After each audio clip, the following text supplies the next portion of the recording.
en la epístola a los Romanos, en el capítulo 12. La reflexión de esta mañana está enmarcada en lo que el viernes, aquellos y aquellas que estuvimos en la escuela bíblica pudimos participar, pudimos aprender, y entendía que es una palabra tan hermosa, una enseñanza hermosa, cómo renovamos nuestra mente como cristianos y como cristianas.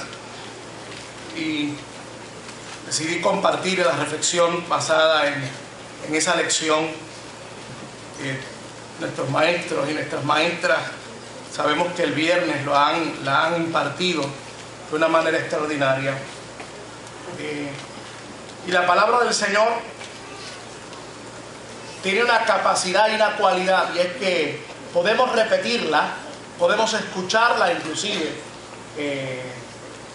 dictada o expuesta por diferentes personas o en diferentes momentos, y esa multiforme gracia, como la Escritura denomina, el efecto que tiene la Escritura y los beneficios y consecuencias que el Espíritu Santo hace en los hombres y las mujeres, esa multiforme gracia siempre se manifiesta de diferentes maneras. Así que entiendo que todos y todas podemos en esta mañana salir edificados de esta palabra linda. En Romanos capítulo 12, verso 2. Capítulo 12, verso 2.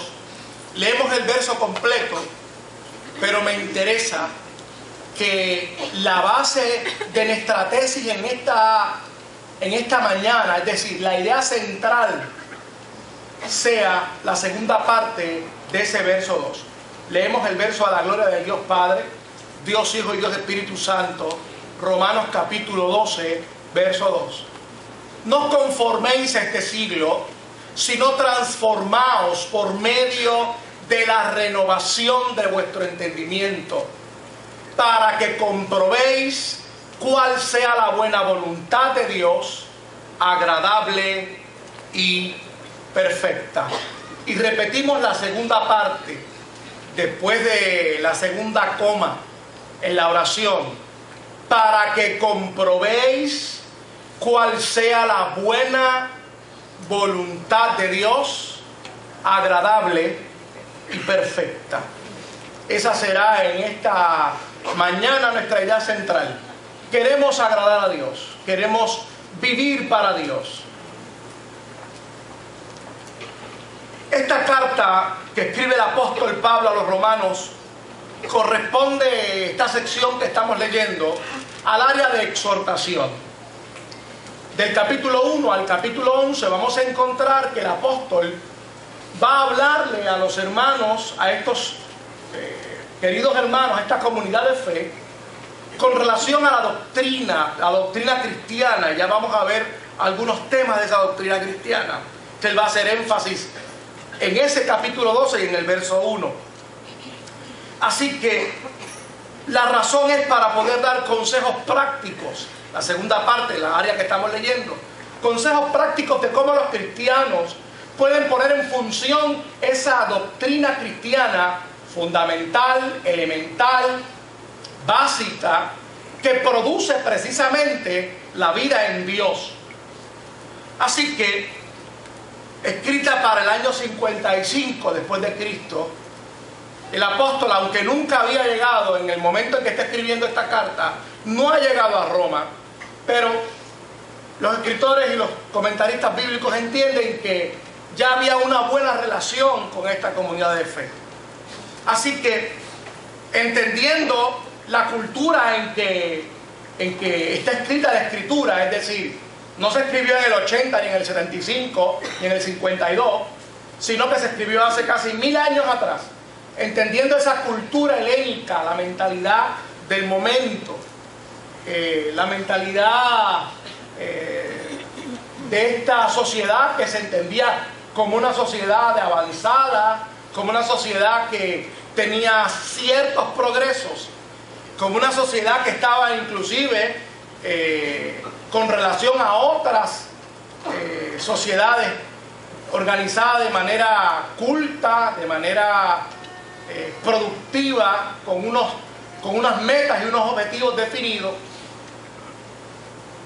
Esa gente que vivía en esa sociedad, que ahora habían conocido a Cristo, tenían una manera muy particular de pensar, procesar sus pensamientos, ver la manera en que se vive, cómo voy a traducir los valores, cómo voy a aplicar los valores y cómo voy a traducir mi espiritualidad junto con los valores para enfrentar los problemas que tengo y los retos que tengo.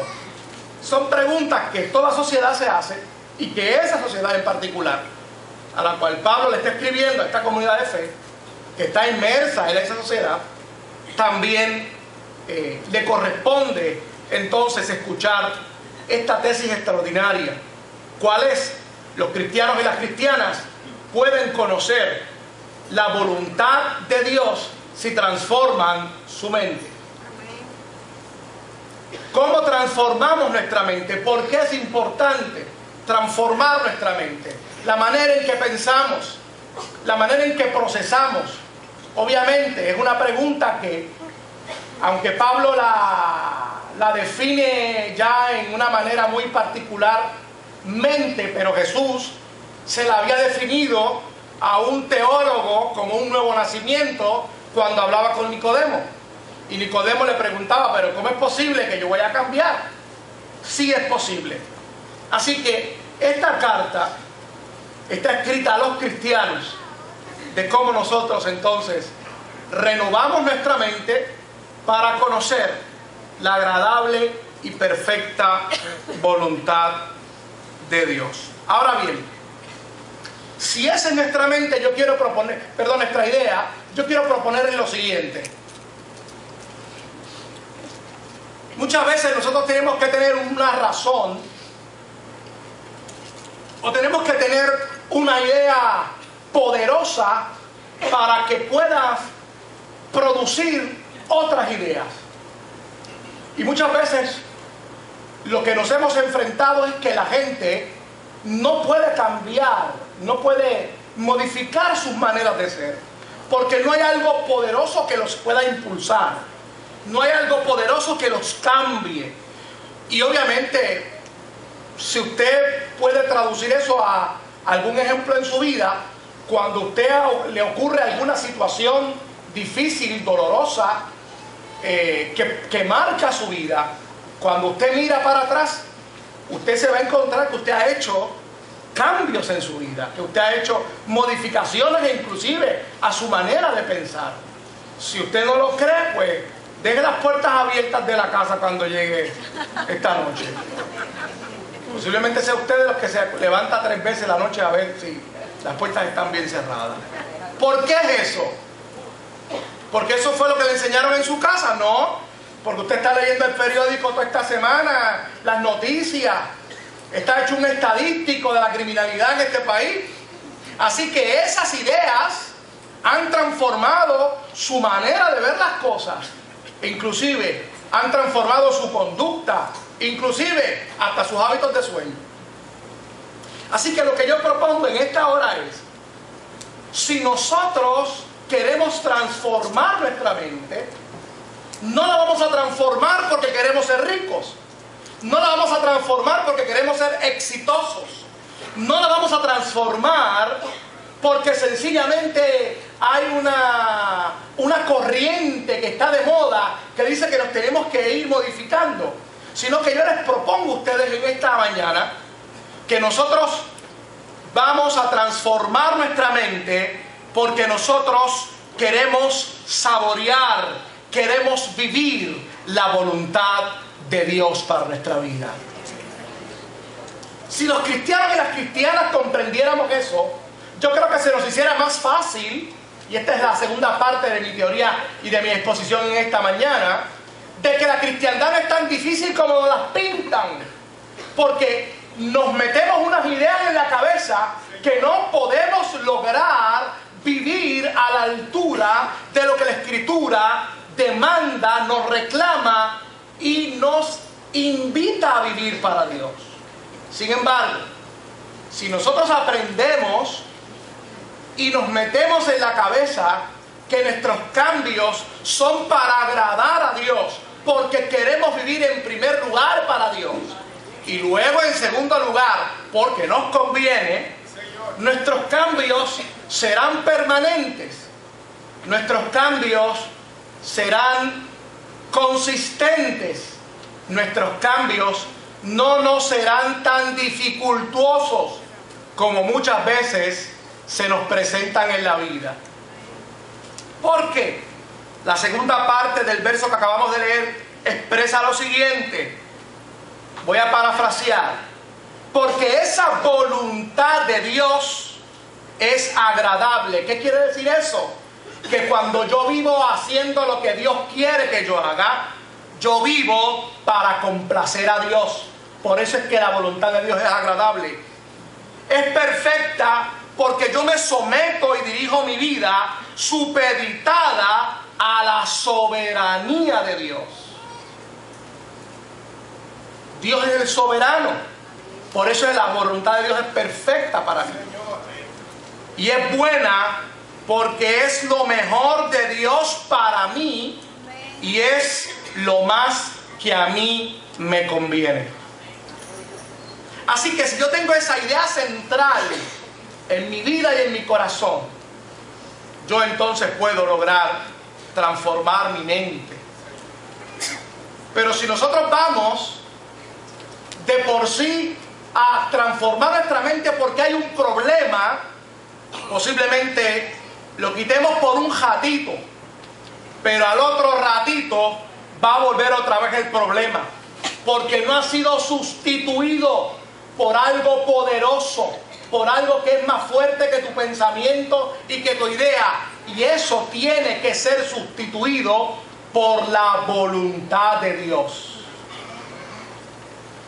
Así que si nosotros entendemos esto, querido hermano, nosotros empezamos un proceso de renovación de nuestra mente. Permítame leer Efesios capítulo 1, versos del 9 al 10, para que ustedes puedan deleitarse, nos podamos deleitar. Pablo se deleita entendiendo la voluntad de Dios, entendiendo qué maravilloso es esto de vivir en la voluntad de Dios y hacer la voluntad de Dios. Miren lo que dice Efesios capítulo 1, verso 9. Dándonos a conocer el misterio de su voluntad, según su beneplácito, el cual se había propuesto en sí mismo, de reunir todas las cosas en Cristo, en la dispensación del cumplimiento de los tiempos, así las que están en los cielos como las que están en la tierra. En Él asimismo tuvimos herencia, habiendo sido predestinados conforme al propósito del que hace todas las cosas, vamos a dejarlo hasta ahí, según el designio de su voluntad. ¿Qué significa eso? Que cuando nosotros queremos hacer la voluntad de Dios, lo que nosotros le estamos diciendo es: yo quiero que Cristo se implante en mi mente, en mi corazón, porque yo quiero complacer a Dios. Yo quiero que Cristo se implante en mi corazón, en mi mente, porque es de la manera en que yo me someto a esa soberanía perfecta. Yo me someto y renuevo mi mente a través de la voluntad de Dios, porque es lo mejor de Dios para mí, que es Cristo. Y esto es lo más que me conviene. Si usted no pone esa idea en el corazón, y yo voy a cambiar porque yo necesito más chavo y estoy gastando mucho, yo voy a cambiar porque tengo problemas con mi mujer, yo voy a cambiar porque tengo problemas con la sociedad, yo voy a cambiar porque necesito un cambio, porque hace años que me están diciendo que necesito un cambio. Mientras tú sostengas esa idea ahí, hoy tú como cristiano y como cristiana que me escuchas y que estás aquí, porque me parece que no estamos todavía por internet, todavía no estamos, ¿verdad? No estamos. Si tú logras entender esto, Cristo el centro de nuestra vida, tan sencillo y tan literal, repito, tan sencillo y tan literal, lograrás los cambios para la gloria y la honra de su gloria. Aleluya. Pablo, después de exponer esto, ahora salto al primer verso en Romanos capítulo 12 y verso 1. Y él dice lo siguiente. Esa es la idea central por la cual vamos a querer el cambio para hacer la voluntad de Dios. Porque vamos a disfrutar, vamos a vivir de eso. Vamos a disfrutar la bendición de saber que Dios está en control de todas las cosas. Eso trae paz, hermano, eso trae gozo, eso trae alegría al corazón en medio de las lágrimas. Eso trae esperanza, eso trae conocimiento, eso trae revelación de Dios a tu vida. Pablo dice lo siguiente, Romanos 12:1, dice: así que, hermanos, os ruego por las misericordias de Dios, que presentéis vuestros cuerpos en sacrificio vivo, santo y agradable a Dios, que es vuestro culto racional.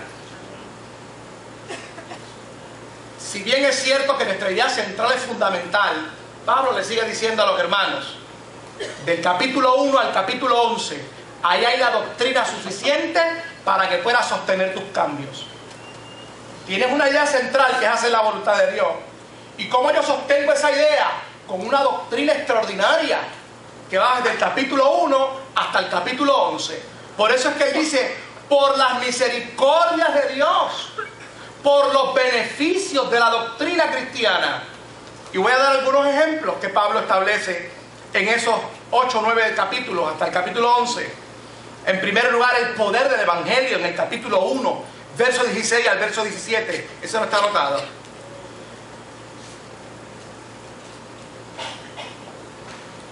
El conocimiento del juicio de Dios para con todos los hombres y para con toda la humanidad. Son doctrinas fundamentales que nosotros conocemos, que nos ayudan a entender y saborear la voluntad de Dios. La justificación del pecado y el concepto de paz en el capítulo 3 y el capítulo 5. La libertad del poder del pecado en el capítulo 6 y el capítulo 7.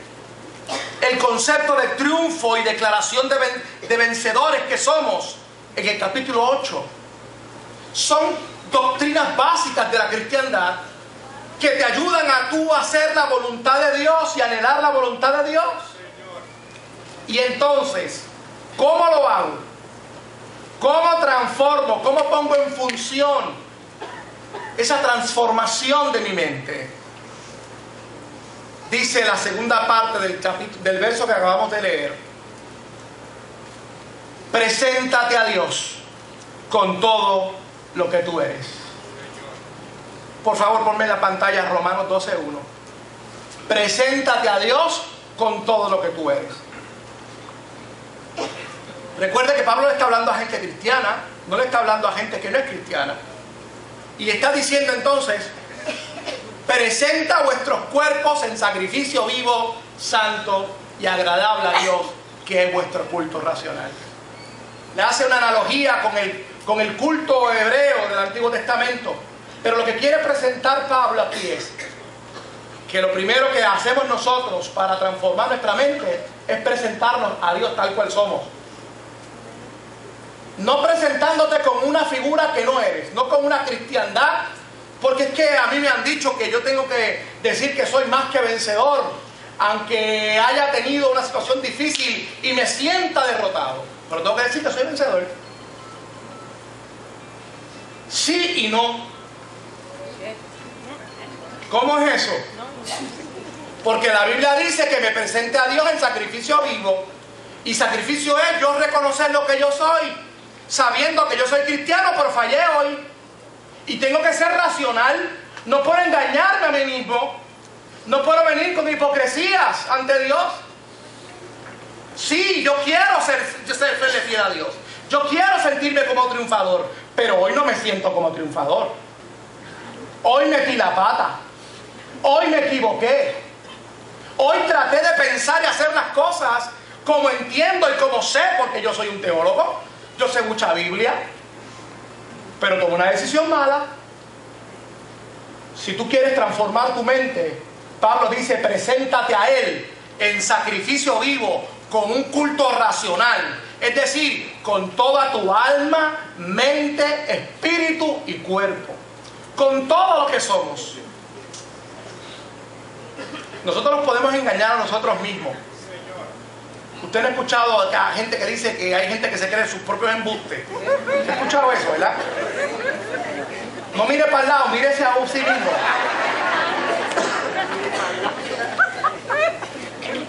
Déjeme decir un secreto. Eso es necesario algunas veces, creerse su propio embuste. Pero no es muy saludable. Por eso tenemos que venir ante el Señor tal cual somos, presentándonos como cristianos, sacrificio vivo.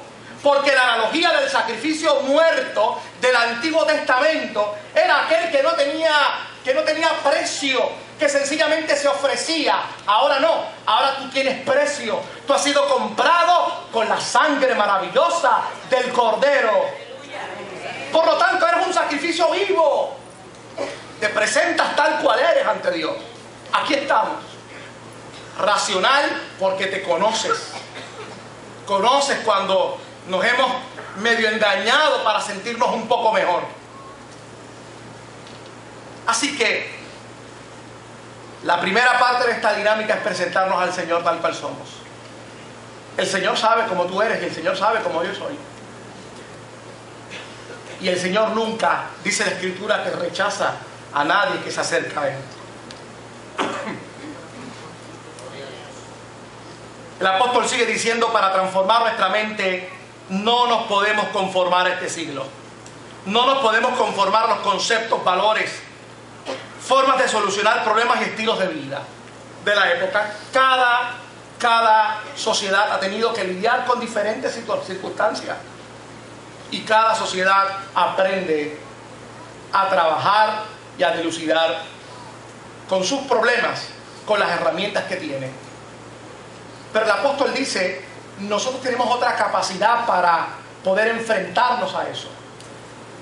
Los cristianos y las cristianas, acuérdense, nosotros tenemos todo lo que hemos dicho anteriormente. Si tenemos la voluntad de Dios y queremos hacer la voluntad de Dios, y voy a repetir otra vez, que hacer la voluntad de Dios es porque yo quiero complacer a Dios.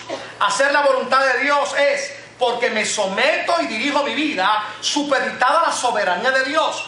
Hacer la voluntad de Dios es porque es lo mejor de Dios para mí y es lo mejor para mi vida. Si yo tengo esa mentalidad en mi vida, óigame, cuando yo me enfrento a las maneras de este siglo de solucionar los problemas, en mi mente va a haber otra forma de traducir y de trabajar con esos problemas que me estoy enfrentando. Porque tú quieres hacer la voluntad de Dios. Porque la voluntad de Dios es agradable y perfecta para ti.